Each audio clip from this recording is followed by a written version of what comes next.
નમસ્કાર મિત્રો વૃષભ રાશિના જાતકો માટે 2025માં દુઃખોનો આવશે અંત. આપે ટાઇટલમાં વાંચ્યું, પણ કઈ રીતે આવશે, કયા ગ્રહો શુભ ફળ આપશે અને કયા ગ્રહો આપને સાવધાન કરશે. આપ સાવધાન થવાથી નુકસાનથી આપ બચી શકો એ વિશેષ ચર્ચા ગોચરના ગ્રહો પ્રમાણે આપણે કરવા જઈ રહ્યા છીએ. સાથે એક સૌથી મોટી ચિંતા ઘણા બધા વ્યક્તિને હોય છે કે મારા જીવનમાં શનિ ભગવાન દ્વારા સાડાસાતી ચાલુ હોય, પનોતીનો સમય ચાલુ હોય તો મારા જીવનમાં અશુભ ફળની પ્રાપ્તિ થશે. પણ ખુશીની વાત એ છે કે 2025માં વૃષભ રાશિના જાતકો માટે કોઈ પણ સાડાસાતી નથી અને વિશેષ કરીને શનિ ભગવાન જ આપના માટે યોગકારક બનવાના છે. કઈ રીતે બનવાના છે એ ખાસ કરીને સંપૂર્ણ રીતે માહિતી આપવા જઈ રહ્યો છું. એટલે વૃષભ રાશિના જાતકો માટે આ વિડીયો ખૂબ જ ખાસ છે. આપને સાવધાન પણ કરીએ છીએ જેનાથી નુકસાનથી બચી શકો અને ઉપાય પણ બતાવશું અને ઉપાય કરવાથી પણ આપનું જીવન ઉત્તમ બની શકે. હવે સૌથી પહેલા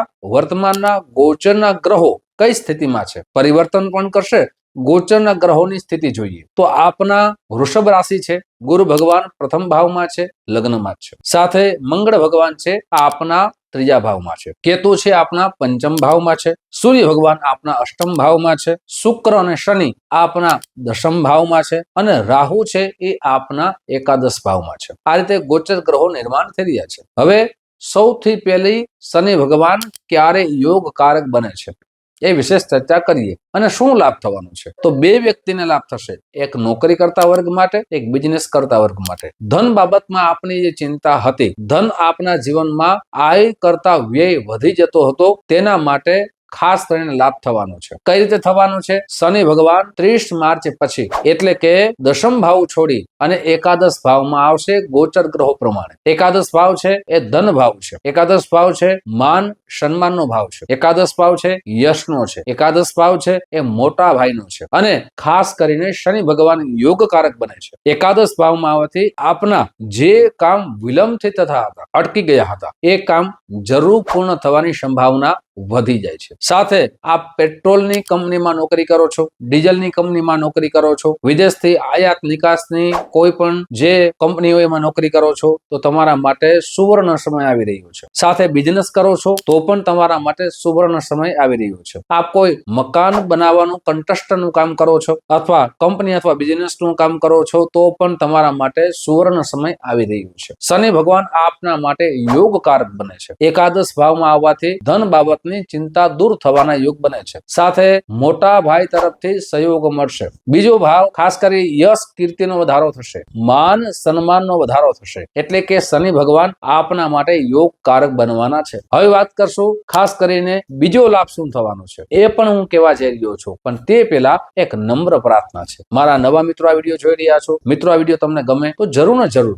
લાઈક કરો, શેર કરો. સાથે મિત્રો આપના જન્મ ગ્રહો વિશે આપને જાણવું હોય કે મારા કયા ગ્રહો અશુભ સ્થિતિમાં છે, મારા કયા ગ્રહો શુભ સ્થિતિમાં છે, મારે શું ઉપાય કરવા જોઈએ, તો અહીં સમય દેવામાં આવ્યો છે અને નંબર પણ દેવામાં આવ્યા છે. સંપર્ક કરવાનો સમય સવારે 10 થી 1, સાંજે 5 થી 9 છે. આ સમયે કોલ કરી એપોઇન્ટમેન્ટ આપની નોંધાવી શકો છો. સાથે મિત્રો ઓનલાઈન અને ઓફલાઈન બંને વ્યવસ્થા રાખી છે. જો આપની પાસે જન્મ કુંડળી ન હોય, તારીખ ન હોય, સમય ન હોય, સ્થળ ન હોય તો રૂબરૂ આવીને મળવાનું રહેશે, જેનાથી આપની પ્રશ્ન કોઈના માધ્યમથી આપના શાસ્ત્રોક્ત ઉપાય અને સરળ ઉપાય બતાવી શકાય. હવે મિત્રો વાત કરીએ ખાસ કરીને શુક્ર ને ગુરુ આપના જે વૃષભ રાશિ છોડી અને મિથુન રાશિમાં આવશે, એટલે કે ધન ભાવમાં આવશે, પરિવારના ભાવમાં આવશે, વાણીના ભાવમાં આવશે. તો બીજો ફાયદો આપણા માટે શું થવા જઈ રહ્યો છે? દુઃખોનો અંત આવવા શું જઈ રહ્યું છે કે આપની વાણીનો પ્રભાવ પડશે. આપ રાજનેતા છો, રાજકીય ક્ષેત્ર સાથે જોડાયેલા છો તો આપનું જ્ઞાન અને વાણીનો પ્રભાવ આપને માટે લાભકારક બનવાનું છે. સાથે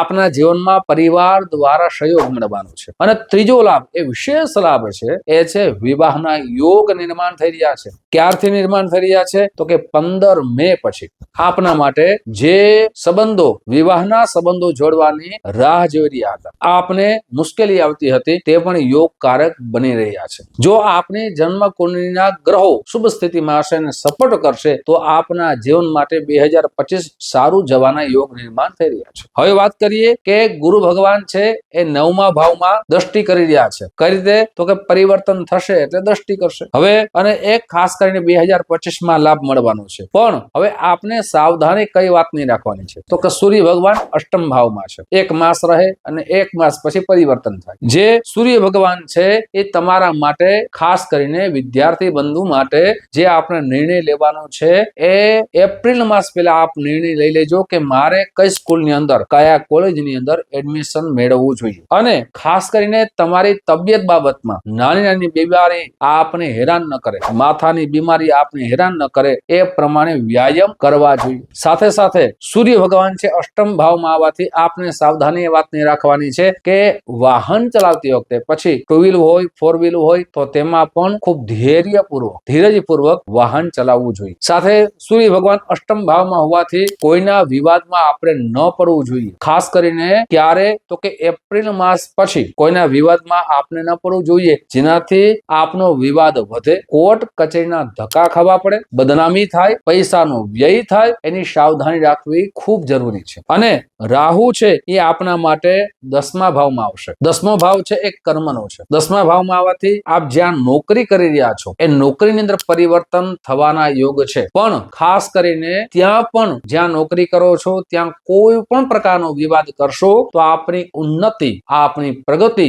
અટકી ના જાય એનું ધ્યાન રાખજો. ખાસ કરીને આપના જીવનની અંદર રાહુ છે એ મતભેદ કરાવે છે. રાહુ છે એ ખાસ કરીને વહેમ ઉત્પન્ન કરે છે, એટલે આપના મિત્રો સાથે, આપના બોસ સાથે કોઈ પણ પ્રકારનો મતભેદ થાય, વહેમ ઉત્પન્ન થાય અને આપણી નોકરી ઉપર આપણે જે પ્રગતિ થવી જોઈએ અટકી ન જાય એની ખાસ કરીને કાળજી લેજો. રાહુ ને સૂર્યની સ્થિતિ છે એ ગોચરના ગ્રહો પ્રમાણે પરિવર્તન પણ થશે, પણ જે સમય બતાવું છે એમાં સાવધાની રાખવાથી આપને લાભ થઈ શકે છે અને નુકસાનથી બચી શકાય છે. હવે આપને શું ઉપાય કરવા જોઈએ? સૌથી પહેલા આપની જન્મ કુંડળી બતાવી શુક્રનું રત્ન એટલે કે ડાયમંડ, હીરો, પંચાંગ કર્મ કરી અને ધારણ કરવો જોઈએ. સાથે બીજો ઉપાય છે શુક્રવારના દિવસે શ્વેત વસ્તુનું, સફેદ વસ્તુનું દાન કરવું જોઈએ. શુક્રવારના દિવસે પક્ષીઓને દાણા નાખવા જોઈએ. સાથે શુક્રવારના દિવસે ખાસ કરીને આપની યથાશક્તિ સફેદ વસ્તુનું તો દાન કરશો જ, પણ શુક્રવારના દિવસે શ્રી સૂક્તનું વાંચન કરવું જોઈએ. આપના ઘરમાં શ્રીયંત્ર હોય તો તેના ઉપર સફેદ પુષ્પો છે અવશ્ય ચડાવો, આપણા માટે ઉત્તમ બની શકે. મિત્રો,